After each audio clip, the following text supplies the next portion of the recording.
just behind me is the sign for a temple here in Mae Sot, the Wat Don Kaew in Mae Sot. And I walked by this temple compound again dozens of times during my stay here in Mae Sot, but I've never actually gone inside to look around at the grounds. So I thought I would do that today while the sun is out and it's such a nice day.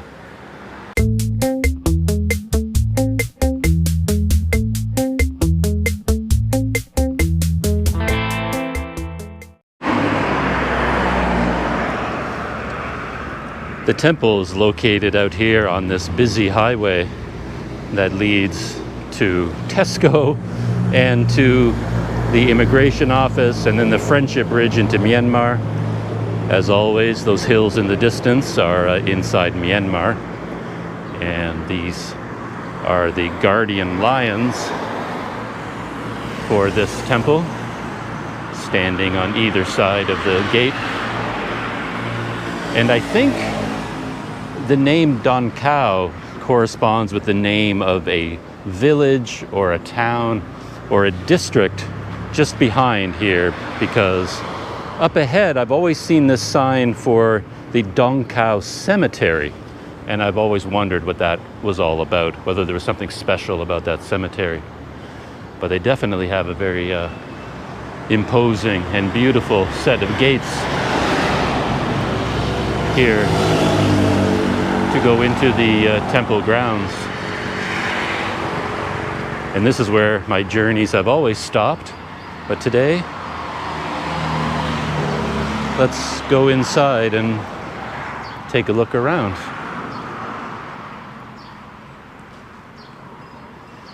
And I suspect, as with many of the temples here, the buildings themselves and quite a few of the compounds will actually be closed. This area, for example, is fenced off.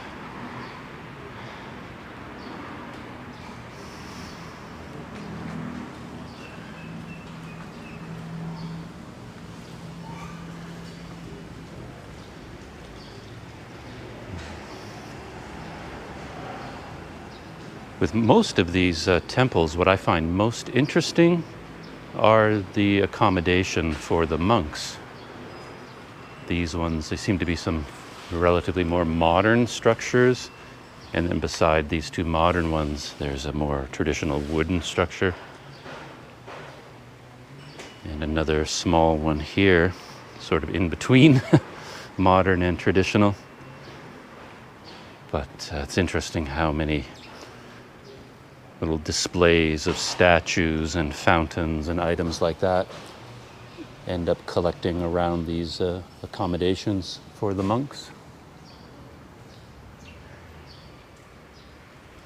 They always make me think of summer cottages in Canada for some reason.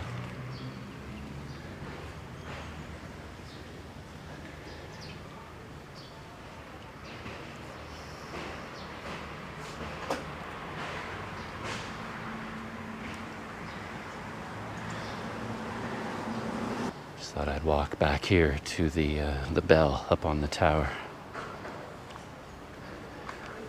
A couple of temple dogs. They're friendly pooches so far. Looks like they have food and water bowls there, so they're being cared for by the monks.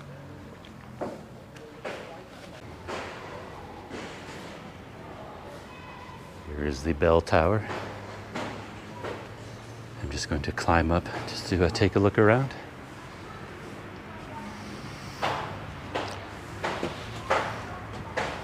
Ooh, these stairs feel a little bit wobbly, quite thin metal, quite old, but they seem to be holding. Don't know if very many people come up here. They aren't sweeping it up here much anyway. Here's the bells.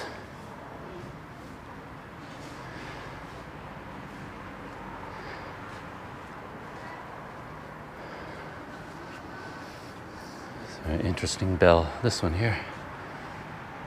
Haven't seen one quite like that before. This one is a more traditional bell. Thought you might get a nice view of the temple from up here, but you don't see very much because the The roofs here blocking the view, but I assume that's the main temple building over there, and we'll head over there in a second.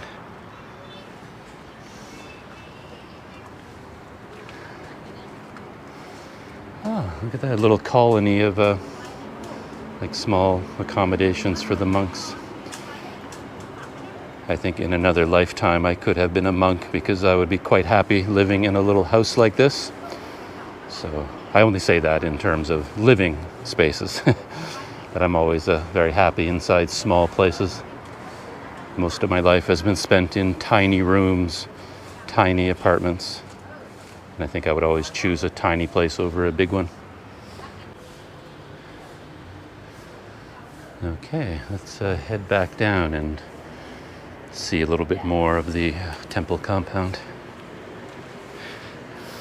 Definitely have to be careful going down. These are very steep. Holding on to the handrail tightly. Kind of crab walking my way down.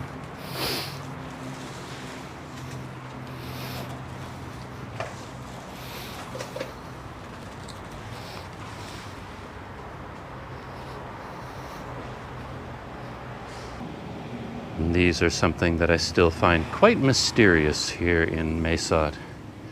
I see these vending machines all over the place. And I assume you buy phone cards from them, that you get a certain number of minutes or text messages, put in some coins and make a selection of what you want to buy, and then you get a card with a number and you insert it into your phone. But I'm not positive about that. I've never seen anyone use one yet, but I see them all over the place, even here inside a temple compound. So let's go walking a little bit deeper into the compound.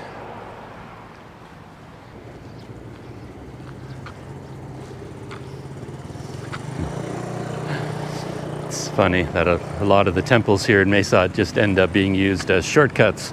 I've noticed a whole bunch of scooters zooming along, probably from a residential area over there, and then they cut through the temple compound and pop out the other side, which is pretty handy for them, because the only other alternative is to go along that busy divided highway over there.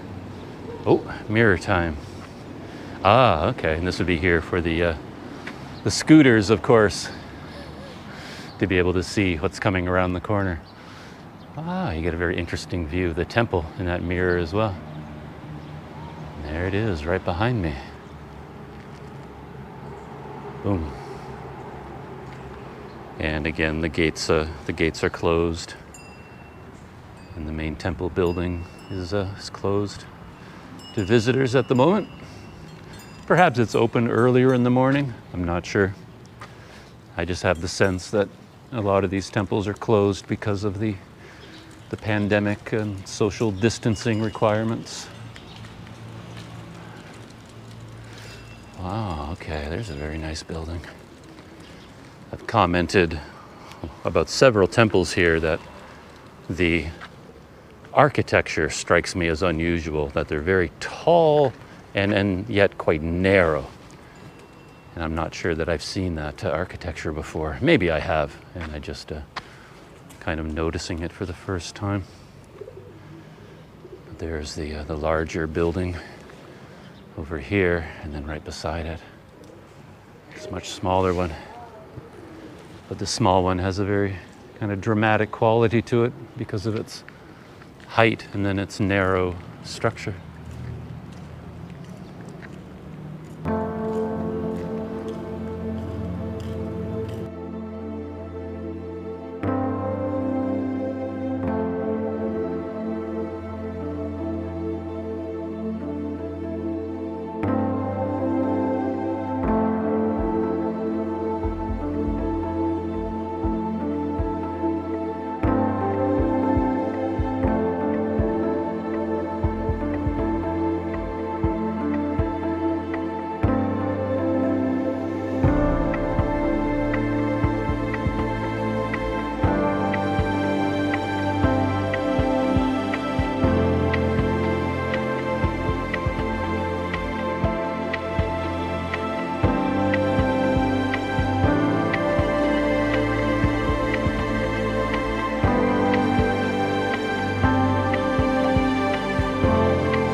Don't know what's going on with these other buildings, but I'm assuming they are a type of school connected with the temple. They certainly look like classrooms up on the second floor there. Oh, and on the first floor as well. And this is a playground of sorts, basketball court, or the local sport that they play with the net and kicking the ball back and forth.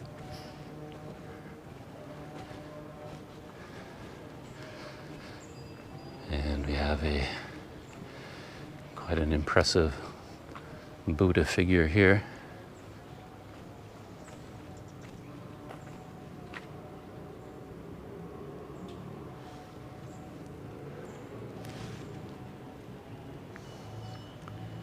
And when I walked in, I saw a standing Buddha figure. Oh, there it is over there. I can just see it through the trees. So as we walk back out, we'll pass by the standing Buddha.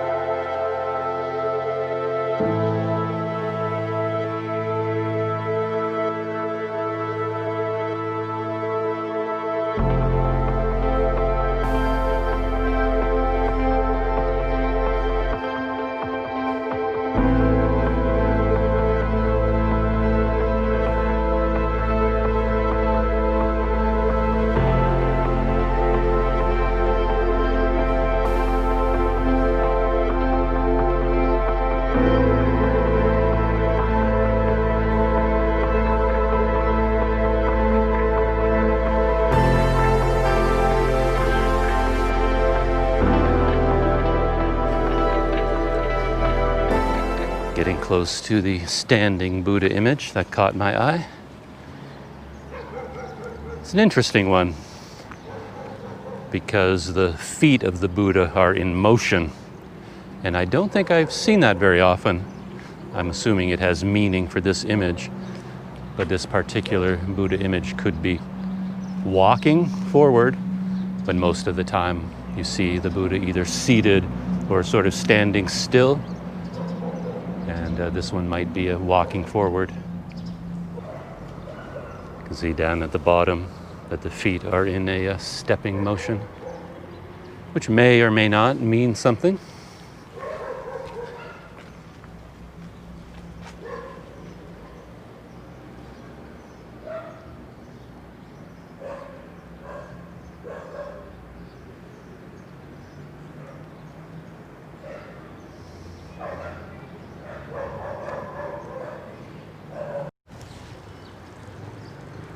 Backlit by the sun, there's the main Wat Don Kaew temple. Wat Don Kaew, something like that. I don't know how to pronounce the name.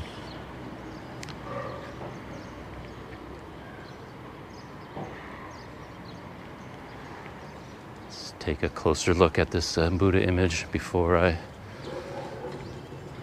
end the video and leave this compound. I like that one as well. And again, I'm assuming it has a meaning because of the way his hand is inside the bowl.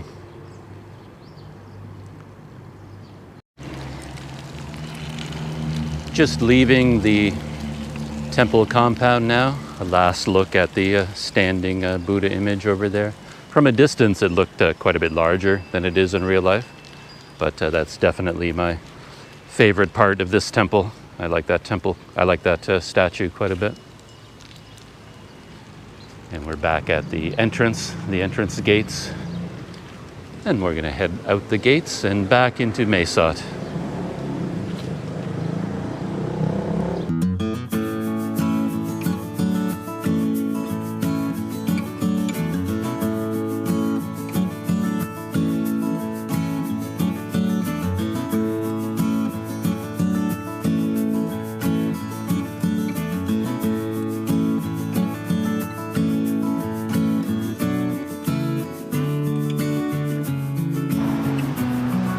Here's an interesting detail I caught just as I was leaving. They have a small kind of a soccer pitch here with nets on both sides. But there's also an extremely busy highway right over that fence. So I imagine they originally were playing the game here and someone would kick the ball, miss the net, and it would fly over the fence and hit a car. And of course, it could cause quite a bad accident. So eventually, yeah, they had to put up a net as a backstop behind the other net so that the balls don't go flying onto the highway. I wonder how long it took them to put that up, or was it part of the design from the very beginning? Curious minds want to know.